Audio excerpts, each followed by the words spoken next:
So, moving forward, we welcome Dr. Harshavardhan Bora, sir, who is a physician. We are honored to have you, sir. Hello, are you with us, sir? Yes, yeah, Yes. yeah, I'm here. Yes, sir. So shall I start? Yes, sir. Please. Yes, sir. Just Yes, sir. just a couple of Over minutes to I you, will sir. take. Yeah, Yes, sir. just a Over to you, couple sir. of minutes.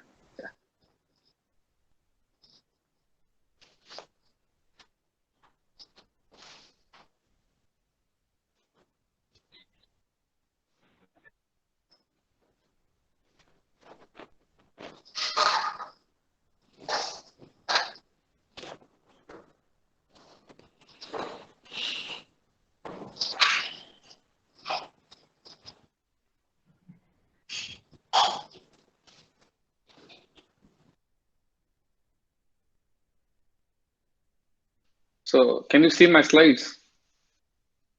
Hello, Yes, sir. It's uploading. are you able to see my slides? Yes, sir. Yes, sir. My We can hear you presentation? and can. Yeah, Yes, sir. We can see yeah, your presentation, sir. yeah. Yeah, over Good to you, morning, sir. all. Good morning, all of you. I first of all, I thank the organizers for giving me this opportunity to present this webinar in front of very highly respectful guests. And uh, I do start with the webinar. The topic given was impact of COVID-19 on medical practices and post-pandemic challenges in the field of medicine. Today, I dedicate my webinar to all my mothers and all the corona fighters who have lost their life, particularly healthcare workers, policemen, and our countrymen. So this webinar is dedicated to all of them. So impact of COVID-19 on medical practices and post-pandemic challenges in the field of medicine. My job has been made a little bit simple by the previous speaker. They have highlighted something about the virus, but still I will go fast to that. So last week of December, it all started from Wuhan General Hospital in China when 6, 7 patients were admitted with some different symptoms of respiratory involvement. And it took an ophthalmologist to diagnose that, and he suspected that this is something different. And ultimately, at the end of 1 week, the diagnosis was made that this is a novel coronavirus and it is causing the acute respiratory distress syndrome like picture in the patients. And the whole genome, the fastest thing done during this corona episode was the genome was mapped within a 1 week of this virus. So on the left side, you can see the virus, which is called as a coronavirus. SARS-CoV-2 is the virus and COVID-2019 is the disease. This is the CT scan of the patient where the lungs are involved. They are becoming opaque and patient is facing difficulty in taking the respiration, and ultimately the patient will land in adult respiratory distress syndrome, which we called it as a ARDS. Yes, we were unprepared, but we were not unwarned. Many people are saying that, yes, we were unprepared, but don't forget, we were not unwarned because this is the third coronavirus to cross species and ambush us in the past 2 decades. 2002 SARS came with 10% mortality, but fortunately it was limited. Then again, the MERS came with 37% mortality. And now in 2020, or 2019 COVID-2 may be caused by SARS-CoV-2, and case fatality till date we don't know, but maybe it is up to 1 to 5%. And the highlight of this is that a bat infects pangolin in Wuhan and the world shuts down. So on right side of the COVID, right side of my screen, you can see the size of the virus is 0.12 micron, that is 1/100th of the human hair. Attacks the respiratory system first, causing ARDS, and then it can involve all the organs. Most important part is that this virus is airborne, it is highly infective, and other highlight is remains alive on surfaces for days and weeks. And it can infect irrespective of your socio-economic status. And the illness is not very short course as compared to the influenza. It is prolonged, maybe up to 15 days. And particularly, it is more fatal in elderly, diabetic, hypertensive, immunocompromised, heart and lung disease patients. So what is happening in our country is that this disease is having a social stigma, and people are not coming out with the symptoms at an early stage.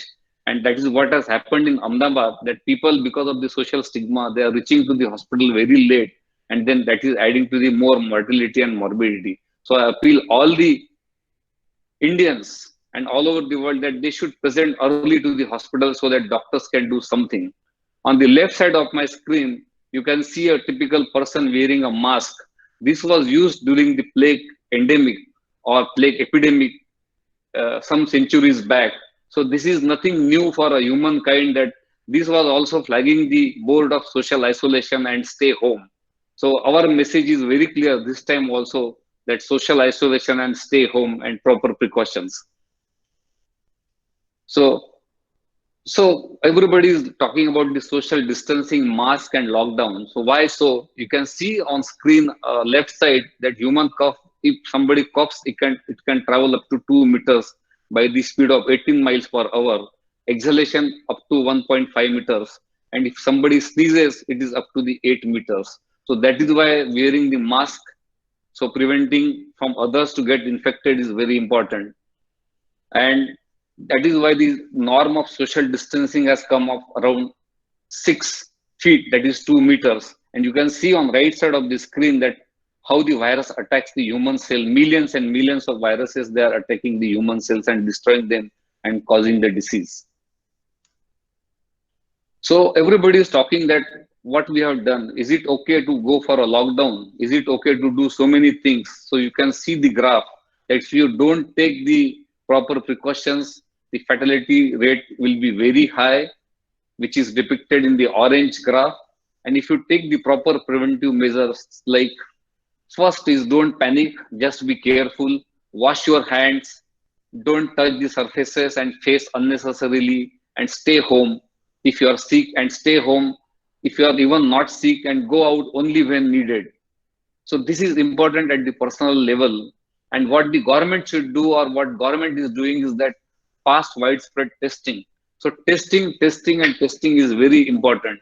If you compare the model of South Korea, they have tested 600 people in the population of 1 lakh, and what India probably, maybe we are testing 1 or 2 per lakh. So you can see the importance of testing, which is very important. And once you test, and once you know that people are having a disease, they are suffering from the corona infection, they can be isolated, they can be quarantined, others can be warned, and we can stop the transmission of the disease. So this is very, very important for the disease purpose, to stop. So this is what we have to learn and take home these messages. So don't get worried. 85% of the patients, they will become normal with the mild form of infection. Only remaining will have moderate to severe symptoms. They may need hospitalization. So don't get panicked. So next important, I have purposefully kept this slide, Hello. that mask. Hello, yeah, Excuse me, sir. Sir, can you put it in presentation mode? yeah. Thank you, sir. So am I visible? Hello. Yes, sir. Your visible PPTs are also visible, but Yeah. kindly put it in presentation mode, sir. The PPTs. PPT. Yes, sir. Just a minute. Yeah.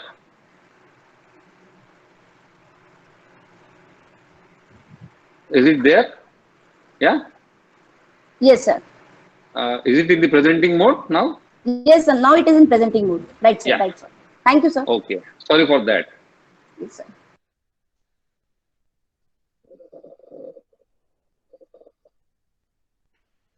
So, is it okay now? Hello?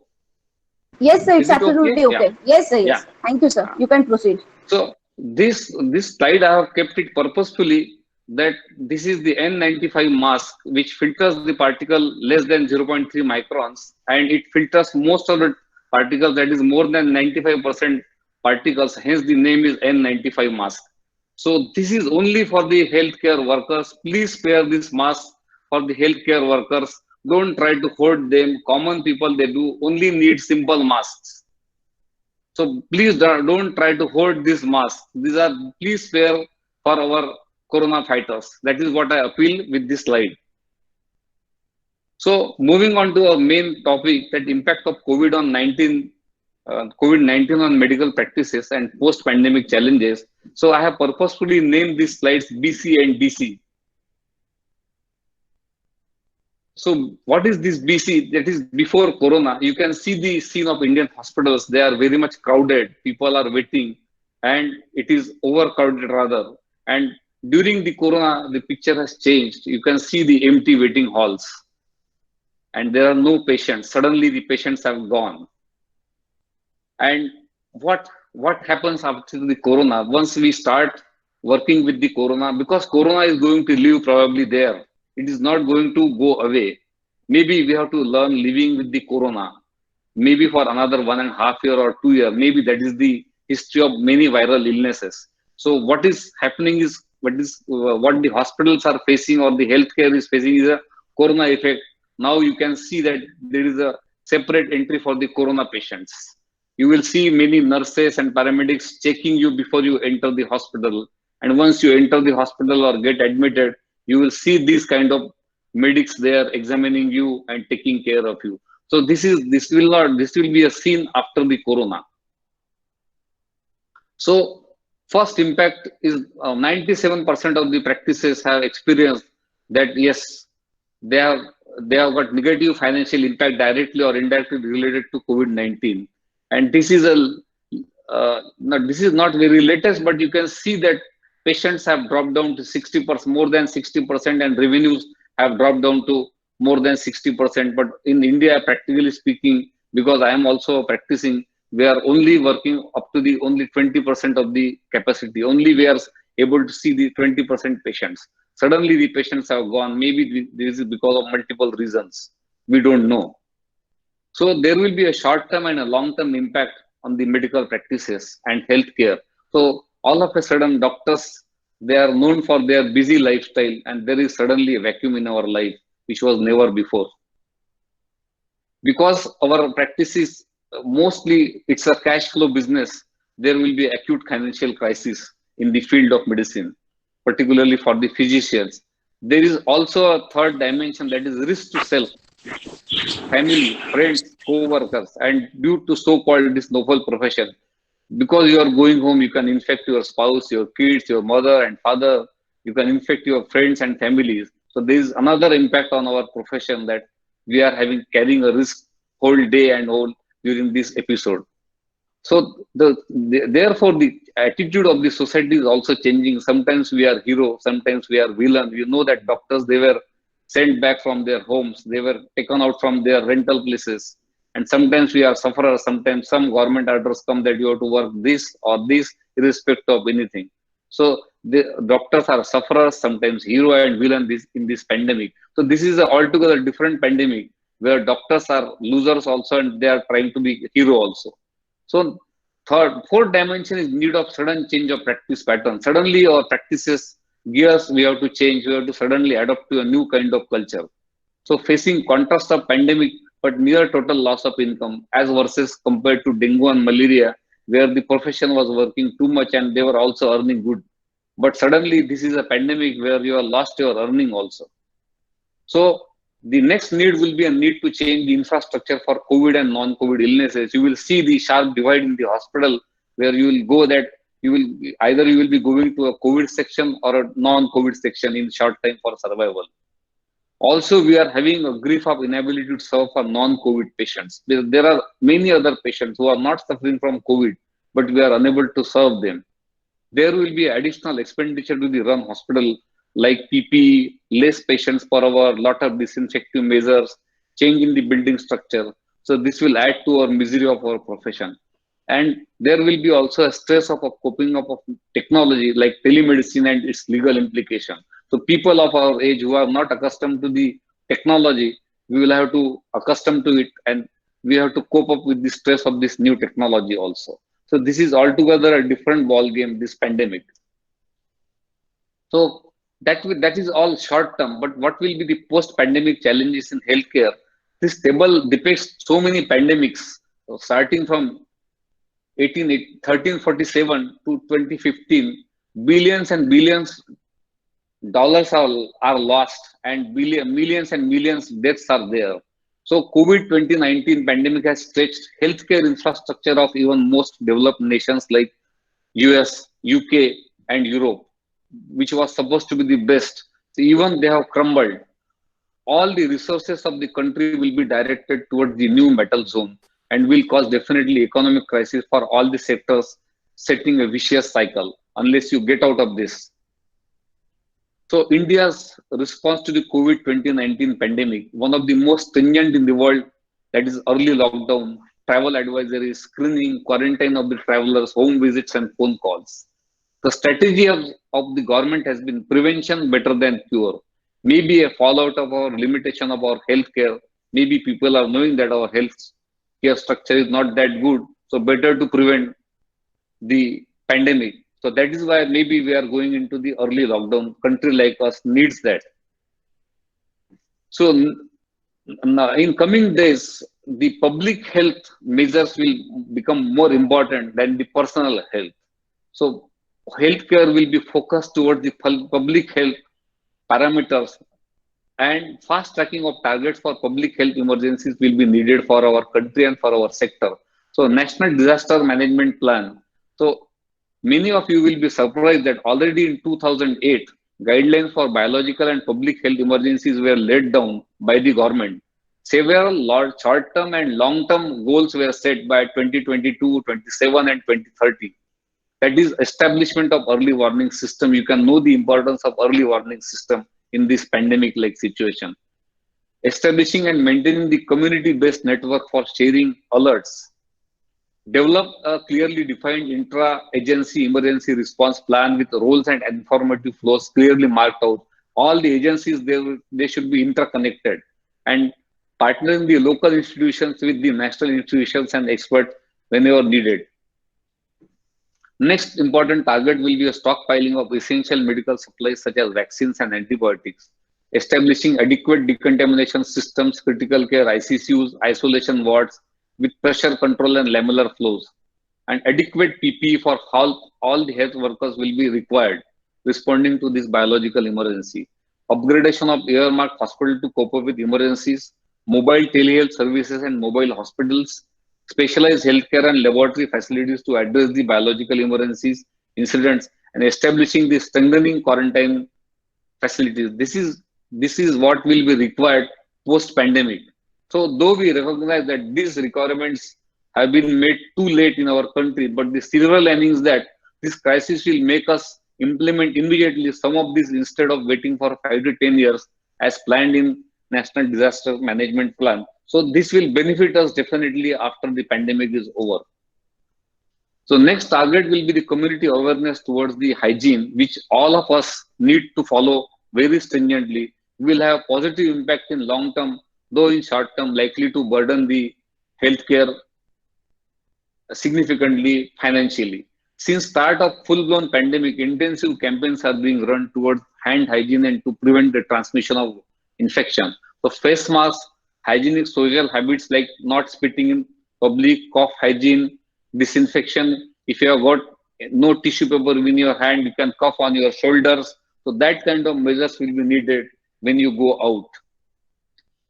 So because everybody is focused towards the COVID patients and COVID, but there will be gaps in care of non-COVID ailments because the non-COVID patients, they are unable to get the proper treatment. They are not reaching hospitals. So that will also cause a problem. The moment pandemic is over, there will be a lot of influx of non-COVID ailment patients. So entire system focused toward COVID-19 likely to cause negligence toward the chronic ailments like cancer, diabetes, hypertension, and heart disease. And this will lead to the long-term mortality and morbidity. So one of my friend was calling from Canada. He told that there were more deaths than because of non-COVID illnesses than COVID in Canada. So, but at that time, so this is going to happen in our country also. So there is inertia of public and fear due to lockdown will cause delay in presenting their emergencies to the hospital.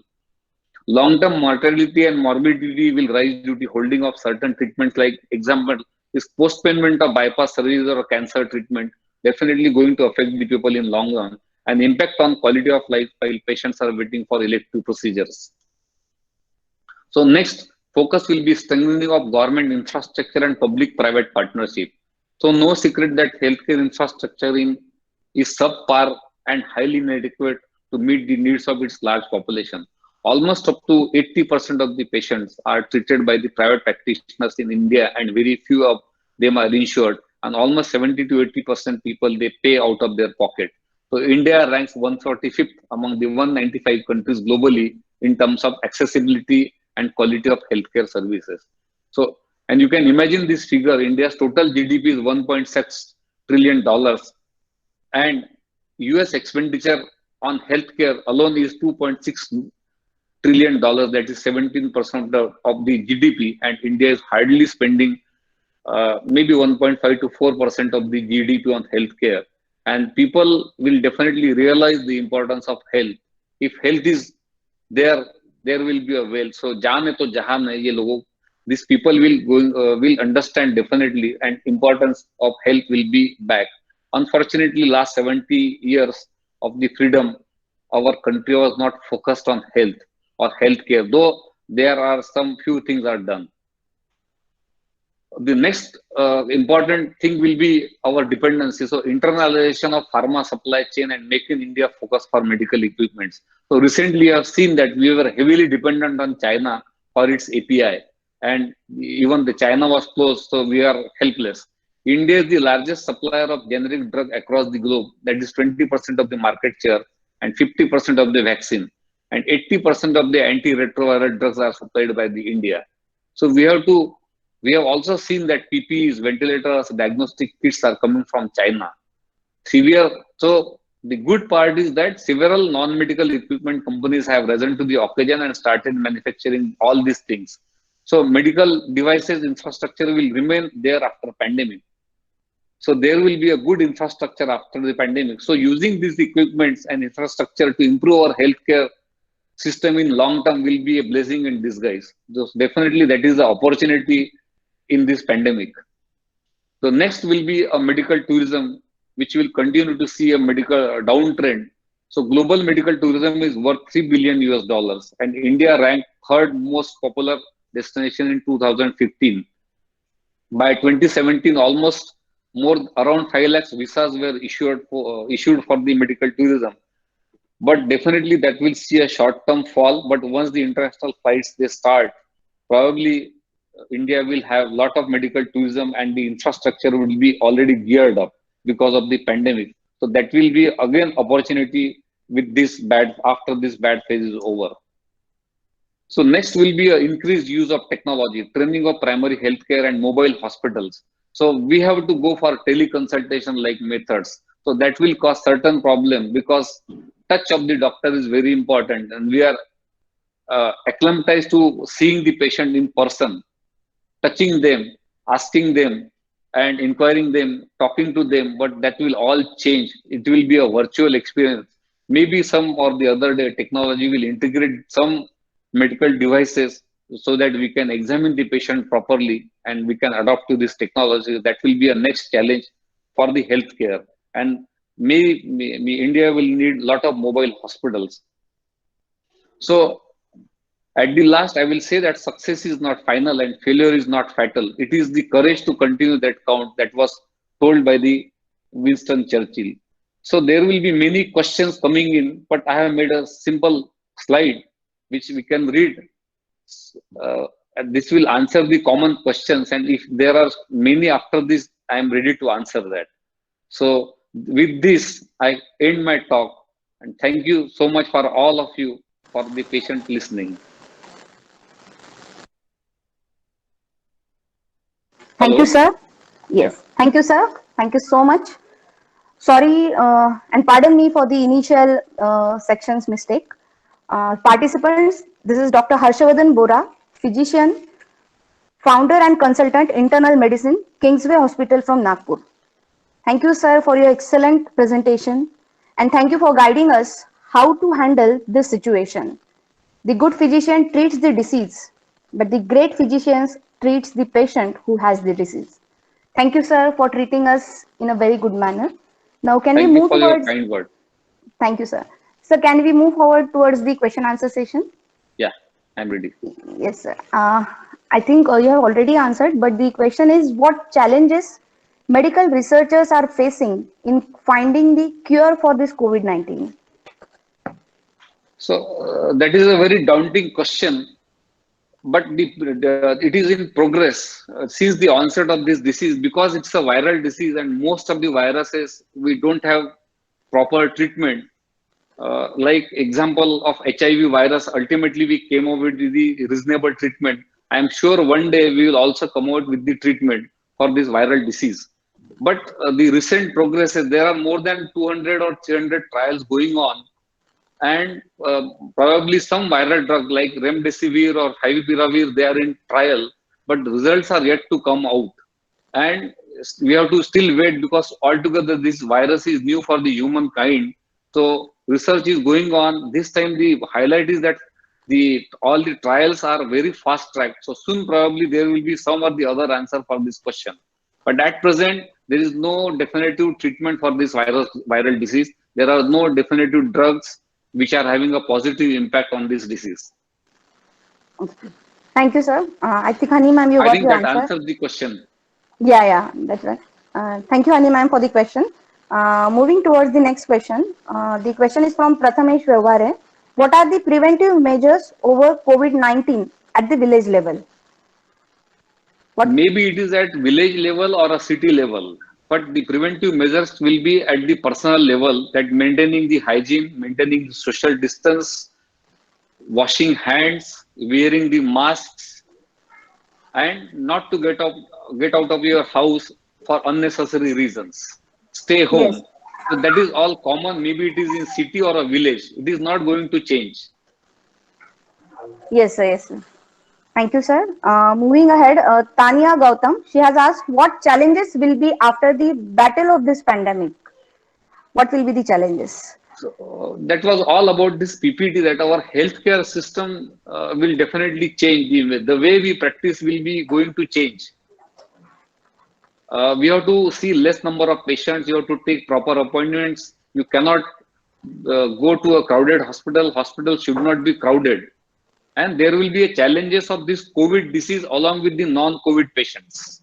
So anybody who is suffering from diabetes, hypertension, if he gets a COVID, there will be another challenge in our field. And for all of us, we should take it in our mind that we are going to live with this COVID. So we have to learn going with the COVID also. So Yes. that will be a change. That will be a bigger challenge, that living with the COVID and practicing with the COVID. So, I hope that answers the yes, question. yes, sir, yes, sir. Thank you very much, sir, for the excellent presentation and excellent thoughts. Now, may I request Principal, sir, to present his views on this? Thank you very much, Dr. Harshvardhan Vora sir, for a very illustrative and very thorough presentation and the impact of the practices. You have also mentioned that prevention is better than the cure, and the limitation of the government to provide all the kits and the vaccines, and making this healthcare system very, very prompt. I think that the investment from the government side and getting ready for this particular disaster into this emergency situation, I think that it's a more government role, because it requires a huge amount of the finance and investment, as you have mentioned. Again, you have mentioned about the COVID and non-COVID mortality. So that has to be also need to be balanced and care. And you have mentioned that it really being with the COVID and how to take care and how to optimize the situation in healthcare system will be great challenging. And lastly, as far as the instrumentation systems, we are totally depends on the abroad. Most of this instrumentation system which is required in the hospital, which the makers are from the abroad, and how to make it from the India, this is again the challenge. So our dependency onto the instrumentation and healthcare systems totally mostly from the other countries, and we have, as an Indian, we have to be geared up for this particular challenges. And thank you very much for really thorough analysis. No questions to you, sir. Salutable presentation. Extremely grateful for being present for this session. Thank you for your kind words, sir. Thank you so much. Thank you. Thank you very much. Thank you, sir. Thank you for being with us this morning. Thank you, sir. Thank you, sir.